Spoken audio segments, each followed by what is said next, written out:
Hello, it's Lorna Jackson here, and I've decided to record some videos that are case studies, me reading out case studies from my book, Soul Regression Therapy. And this is my book. Well, I wrote this book with my husband, John, quite a few years ago now, and it is selling really well. It is available on Amazon and all the good online book distributors. You can buy it in hard copy, or you can download it on a Kindle or electronic books. Now, this book contains about 15 case studies of sessions that we did with our clients over the years in past life regression and life between life sessions. And like I said, they're case histories of how the client experienced the past life for themselves, and also the healing that they achieved after the session. Some of my clients gave me testimonials on how they, changed so much. It was such a powerful experience for them. And past life regression is a very powerful therapy to undertake. If you've tried all the therapies and nothing has really helped you to understand yourself on a deep soul level, well then maybe consider having a past life regression, and that can lead to then having a life between life session. So I've decided to share some of these case studies by reading them out from this book, because not everyone has time to sit there and read, and a lot of people are visual. So instead of doing, putting the book on audio, I thought I'd just read a few out and to see how, how it goes. If people enjoy them, well, then I will record a few more. Like I said, there's 15. So the first one I'm going to read today is, it's chapter 17, and it's called Witchcraft Burning. Now, obviously, I'm going to read it from my book, and I have it in front of me on my screen. And it's Janet's story. So what I like to do in my book is to introduce the character, the client who had the session. Now, Janet was a natural medium and a psychic, and she described herself as being able to speak with the dead. She could speak to people who had passed over. And she'd studied with many well-known spiritual teachers and mentors over the years, but she always felt she needed to hide her psychic gifts, because part of her felt that she was not able to speak about her gifts. And during a meditation that she did, she saw flashes of herself in a past life where she was accused of practicing witchcraft and was consequently burned at the stake. So Janet thought this could be the reason she felt blocked about speaking about her psychic gifts, and she felt uncomfortable whenever she was the center of attention. So even when she was in a classroom with other like-minded spiritual students, she felt uncomfortable and unable to speak up, and described herself as a closet psychic. So in the classroom environment with the other students, she was encouraged to speak up and express herself, but she was unable to because of a weird feeling that held her back. Now, she related this feeling to a past life where she was fearful of what the repercussions would be. And during a psychic development workshop, she connected to her spirit guide, who called himself the Wizard, and her eldest brother Stephen was killed in a car accident when he was age 7, and she wasn't born when this had happened. This was before her birth. So as a small child, she used to say to her mum that she was there when he was hit by the car, and she would describe the car and how he was hit on the side of his face by the grill on the car, and how she was there. Now, she would point blankly say that she was standing in the gutter. So during the mediumship development workshop that she was attending, she was practicing an exercise to introduce and connect with her spirit guides. And her master guide came through along with others who change all the time. And the master guide brought with him another guide called Thomas. So at first, Janet couldn't work out who Thomas was, but as the week progressed and she practiced this connection with Thomas, Thomas transformed into her brother, Stephen, who had died before she was born and whom she'd never met. So she was told Stephen was now her guide and was always going to be her guide, and that they made a contract before she was born that she would be in spirit when he crossed over. And that's why she remembered the accident, because he would be her guide. So this was a soul agreement that they had between each other. And she felt confused about this because her spiritual teacher had said her current life family cannot be your guides. So Janet knew on a deep level he was her guide, and they didn't spend their lifetime together because he lived and died before she was born. So she had a problem accepting him as her guide, because to her he was like her little 7-year-old brother. And she also had difficulty accepting Stephen as a master guide, because he shows himself as a 26-year-old man, and his soul name is Thomas. So the reason for her session with me was to connect with Thomas and to ask him some questions, and if possible to find out more details about the past life that she'd lived, where she'd felt that she was burnt at the stake. So Janet responded to the hypnotic induction really well. As we entered, she started to go into the hypnotic session, and she went very deeply relaxed. Now, I gently guided her back in time to a life that would help her to understand herself much better in her current life. And I began to ask her to describe where she was, and she began to speak in a very soft voice. And she said, there is a lot of dirt on the ground, and I'm under a wooden table. And her face went slightly red, and she began to react in an emotional way. So I placed a lot of tissues in her hand, and I then asked her how old she was, and she said she was 6. And I said, well, what's happening now? And Janet said, well, I've snuck in. And I said, well, how have you? How are you hiding? What's happening? And she replied by saying, no, so, I don't know them, but I know what they do, and I think they're making stuff up, and it's like I'm not supposed to know, but I know, and I know that they do it. So I sneak in. I sneak in to watch how they do it. But if they catch me, I'll be in trouble. So then I went on and asked her, I said, well, are you a boy or a girl? And she said, I'm a girl. So I asked her then, can you tell me more about this? What are they making? And she said, potions. So do you know what they are? What do these potions do? And she said, well, they give them to people. They give them to women. And I asked her, are these women related to you? And she said, no, it doesn't feel like they are, but I know what they're doing, and it's a secret. I crawl in from the outside of the building through a hole. It's made of sandstone, and it's got a timber roof and a dirt floor. And their dresses are all the same. So I asked her, I said, well, where do you live? She said, I live in the village. I don't live in this house. I sneak in to watch them. I know what they are doing, and it interests me because I know how to do it too. They do it wrong. They measure it in cylinders, and I know it's not enough.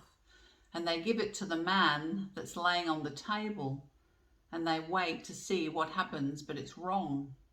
So the man dies because they got the wrong dosage. And I know how to fix things, but I can't tell anyone. So I said, well, how do you know? How do you know all this? And she said, well, I don't know. It's my mum. I watch my mum and she teaches me and I know. And I run through the village because I know what they are doing and they're not right in what they are doing. It's all wrong, and I know how to do it right. So can you tell me, I said, about your life? Where do you live? She said, well, I live in a village. It's like hidden, and there are lots of other people. And I asked her, do you have a father, a brother or a sister? And she said, yes, I have a father, but he goes away a lot, and I feel I have a brother. So I decided to move her forward to see if we could find out more about her life. And she started to tell me, she said, I'm a teenager now, maybe 15, and I still live with my mother, but my life is secretive, and those ladies watch me. They look at me weird, and I don't like them. They know I'm scared of them, because they know I know about what they do, and if they caught me, they would kill me. So I asked her, I said, well, does your mother know about this? And suddenly the scene changed, and she said, they're pulling my mother through the street, and the elders of the village have her. So I said, well, what are they saying about your mother? She said, well, they are saying that she's a witch and she's evil, but she isn't the evil one. And the 3 women stand there watching. So I asked, I said, well, what do these women do? Do they say anything about this? And she said, no, but they look at me like they know, and they are the evil ones, and they should be up there, not my mum. So I said, well, what about the elders of the village? Do they know about what the women have been doing? She said, no, but I do. So what happens to your mother? She said, well, they're tying her to a post with her hands behind her, and people are starting to gather because they know what's going on, and it's like in the center of the village. So I said, well, where's your father? I don't know, she says. He's not here, and I don't feel I need to look for him, and it doesn't matter. So what are you saying to yourself as this is happening? I asked. Well, I'm saying it's not fair, it's not right, because my mum helps people and she makes them better. But they think it's just witchcraft. But it's not, because she knows she has the potions right and she knows the correct dosage. I said, well, do you know why they've accused her of this? Well, they think it's not right, that she should help people. So I said, well, is there someone in the village they want people to go to other than your mother? And she said, yes, a man, and he's part of the people who grabbed her. I asked her if she recognizes this man, but she didn't. And I also asked her if she recognized the energy of her mother, and she said, it's my mum in my current life. So then I decided to move her forward to find out what happened to her mother. And she said, well, it's like she's back with me now. They let her go. They just wanted to scare her. So what's happening now? I said, is she still making the potions for the people? She said, well, we had to leave. We packed a little bag with our belongings in like a cloth with the corners tied up, and we had to run. And we're running, and they want to kill her if they catch her because she can't stop doing what she's doing.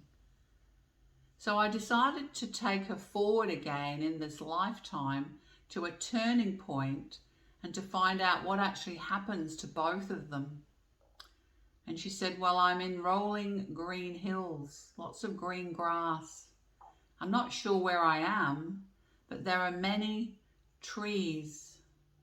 And it's like I'm in another life. It's not where I was. I said, well, let's just focus on this for a moment and find out who you are in this scene. She said, well, I'm a little girl again with a white dress on, and it's different. So I began to explain to her that she jumped from one life to another, and this can happen in a past life regression. And often clients will jump into another life that has with a similar theme to the first life. So there are a few reasons for this, and one may be because they don't want to experience some kind of trauma in the first life, so they jump to another life to avoid it. Now, another reason is that their soul wants them to understand a particular lesson, and to recognize this lesson is also a theme that runs between more than one life. Now, this can be a little confusing for both the client and the therapist when it happens. So it's best to bring them back to the first life and into the scene. So I had a feeling that she was trying to avoid a trauma, and it was important for her to know what happened to herself and her mother in that life in order to heal and to let go of any negative residue from that life. So I said, well, okay, so let's just drift back to the life where you are the young woman and you're running away from the people of the village with your mother, so we can find out what happened. And just describe now what's happening. So she said, well, they are all chasing us. And she started to cry, and she said, well, they're tying us up and they're going to burn us. So I decided to take her out of this scene and disconnect her from her body. And then I began asking more questions about what had happened and how she felt. She said, well, I know they burnt us, but there were others as well. They let us go knowing we would run to give them an excuse to chase and kill us, and to make out that the villagers that we did something wrong. And this was proof that we were guilty because we were running away. We were dragged back and we left what we had in the bush. So as you died, I said, what was your last thoughts and feelings? What did you take with you? What emotions? And she said, well, it was wrong what they did, and I'm angry, and they don't understand. We were trying to help people. It's just a different way. But it all had to be done this other man's way. And this was wrong. So if someone hurt themselves, instead of trying to heal them, he would cut their arm off when you didn't need to. He wouldn't educate people about it. He didn't know, and the people thought that what he did was witchcraft. But we healed many people, but they couldn't tell we healed them because it was a secret. So I said, well, just notice how you feel about this and how you experience the anger. Do you hold on to this anger as you leave that life? Because they killed you and your mother, and they blamed you both for something that wasn't true or right. She said, well, they didn't even let us explain. But why should we explain? Why should we be accused of something when we were only doing good? So I said, well, what do you say to yourself when you think of how they accuse you? Well, it wasn't fair. Who gives them the right? I just want to get them back. It's like they weren't ready for me. They didn't understand it. Even if I had the chance to explain, they wouldn't have understood, like they had small minds. My mind feels very wide, but their minds look like little boxes. So I asked her, where are you now? Can you sense the presence of your mother because she died with you? She said, yes, it looks like I have to look after her, like she's my child. But I don't get that. I always feel like the adult. My mind keeps growing. It feels older all the time. So why do you think you were shown that life? I asked her. Because I keep doing it. I said, well, what do you keep doing? I don't like it when people don't know the real me. They read me wrong. Oh, so people presume you're something when you're not? And she said, yes, no one knows who I really am. So I said, do you keep this you hidden, protecting the real you? She said, I don't like to be the center of attention, to be ridiculed, or to have to explain why I do things. I can't deal with criticism. I put a wall up. And if I'm not out there, they have nothing to criticize me for. And I will do what I do in the privacy of my own space. I said, well, but being this way, does it serve Janet in any way? She said, well, I have to take small steps to test it out. It's too big. I will shut down or someone will shut me down. So I said, well, like they did to her, they shut that young woman down, they burnt her, and she's angry for what they did to her. And time goes really quickly in spirit, and all those who were responsible for burning her are right here in spirit now. So can you see them there in front of you? And she said, well, they're not the same as they were back then. Now they hang their heads in shame. They were stuck, which makes me feel good. I asked her, what would you like to say to these people who did what they did to you? Can you say anything you want to them now? It's okay. So she said, well, they've gone through their life review and they paid in their own way for what they've done. So why should I be upset about this or anything else? I'm wasting my time. They know and say they're sorry. So I asked her, I said, are you ready to forgive them? She said, well, that's big. I can say it, but I don't feel it. So I said, well, can you forgive yourself for not forgiving them? Because you have been hanging on to this so much that it's caused you to shut down. How do you feel? She said, I feel that they have no idea what they were stopping. I could have helped a lot of people. I was meant to travel. People were waiting for me, but I didn't arrive, and I let them down because they relied on me. I said, well, help me to understand this lesson. She said, well, to speak up, don't worry what other people think. And I do that now, but it took me a while. I had to do it. Didn't feel good, but I had to do it quickly so I didn't waste too much time. I said, well, have you had any other lives where you feared speaking up? Can you remember that other life they showed you? She said, yes, we were gypsies and we moved around a lot. And my nana taught me to read the tarot cards for hours. And then we would move and I got to sit on the back of the cart and I loved it. And it was fun. And I was scared though. I was very good at reading tarot. Everyone laughed and sang. And I asked her, I said, well, how did you die in that life? What happened to you? She said, I don't know. So we just moved to the end of that life and I asked her to tell me what was happening. And her voice changed and she sounded quite stressed. She said, I'm in bed and I don't think I can get the baby out. I said, well, is there anyone with you? No, I'm just hot and sweaty and everything is spinning. I'm in a tent. So I knew this was a painful death for her, to die in childbirth with the baby stuck. And so I decided to take her out of this scene, to let go of the body of that life and to float above, but to tell me what had happened. So she reported that the baby had got stuck and there was no one there to help. So I asked her, I said, why do you think you were shown that life? She said, because I was more comfortable with whom I was back then.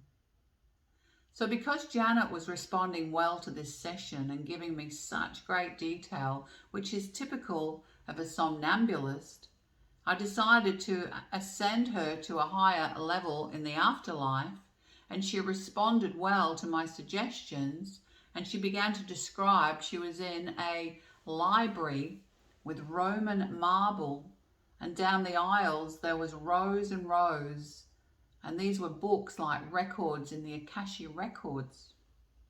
So she said, there are people just coming and going, but you have to have permission to be here. I said, well, do you have permission? And she said, you gave it to me. I was really surprised with her answer because I was wondering if she needed permission from a guide, spirit guide, or a master guide. She said, they nodded when I went through, so they are expecting me. I said, well, what happens now? Where will you go? She said, I can go to any record and pull it out. It's like a doctor's filing cabinet. Yes, that they would pull out, and there's little cards inside. I said, well, do you feel particularly drawn to a cabinet?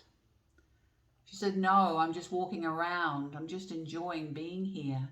But I have been here before, and I like to visit. So I said, what do you like to look at when you're there? She said, just being in the presence. Sometimes I get my records and have a look. I'm more interested in just being here though. I said, well, I'm just wondering if your guide is close. She said, well, I will go back. I'll go through the back, and sometimes he's out there and there's a big table. And she said, yes, Thomas is there, and he jumps up and down and he scares me because he gets up to mischief when I'm around. And he says, I know all this, but you understand it deeper. So I said, well, can we ask Thomas, what is your life or soul purpose? And she said, well, it's to help people get back on their blueprint. That's why I always visit the Akashic records, because people drift off them and get a little bit lost, and I help them to get back on track. But I'm not to give them the answers. I'm just to help guide them to find the answers for themselves. So I said, well, how does Thomas feel about this work that you're doing? He says, I'm spot on, and he's really happy with me. He said, I will get back into potions, but that will just be for fun. I have to do tarot because when I first touched tarot, it was like triggering a memory, like I knew them, like memory bubbles from the past life, like they are an old friend. And Thomas says, I look at potions, but I never take the next step. I'm fascinated, but I know how powerful it is. So I said, well, can we ask Thomas if he has any advice for you about speaking up? How does he feel? Because you mentioned earlier you need to take little steps with this. She said, protection. He said, I won't change my mind. I made a decision to be in the background for now until my kids leave school, because my biggest fear was them being ridiculed just like I was. So I said, so now you understand where this feeling came from? She said, yes, it all makes sense. Now the energy of the session was beginning to fade, and she felt she had all she needed, and it was time to bring her back. So this is what Janet had to say after her session. She said, first, my first life I visited was the life of a witch back in pre-1600s. I lived with my mother, who was a practicing witch and taught me everything about potions, mixing, and distributing to heal others. We lived a very recluse life until we were both burnt at the stake when I was a pre-teen. Now, my second life I visited was the life as a gypsy girl named Lindsay, who was taught the art of tarot from my grandmother, and she died whilst giving birth to my first son. So revisiting these lives with such detail was simply amazing, and now pieced together much of my life now. I've previously known about these particular two lives, but with only snippets of information. So to have Lorna take me deeper into the actual living segments of these lives is just priceless. I felt what it was like to live in the moments. To relive and view my lives has given me so much understanding of who I am and why I do certain things and what blocks me. So all to do with past lives. So I thank you, Lorna. You are a truly gifted soul whom I'm so grateful to have met you. Thank you for healing my soul today. So that's Janet's story. So if you would like to read Janet's story, it is in my book. I hope you've enjoyed it, and maybe you'll learn something from the story. You might have some connection to this story to yourself in some way. And if you do, please just comment below in the comment section here on my YouTube channel. Now, if you could please also subscribe to my channel, I would much appreciate it. That would really help me to grow my channel and help for the algorithms to pick up my channel more so I can help more people. So thanks for watching. My name's Lorna Jackson. I'm a past life regression therapist and clinical hypnotherapist. And if you'd like to have a session with me at all, I am available on Zoom for sessions of past life and life between lives. So my details are Lorna Jackson, hypnotherapist, and you can email me at lorna@hypnoresults.com.au. So thanks for watching.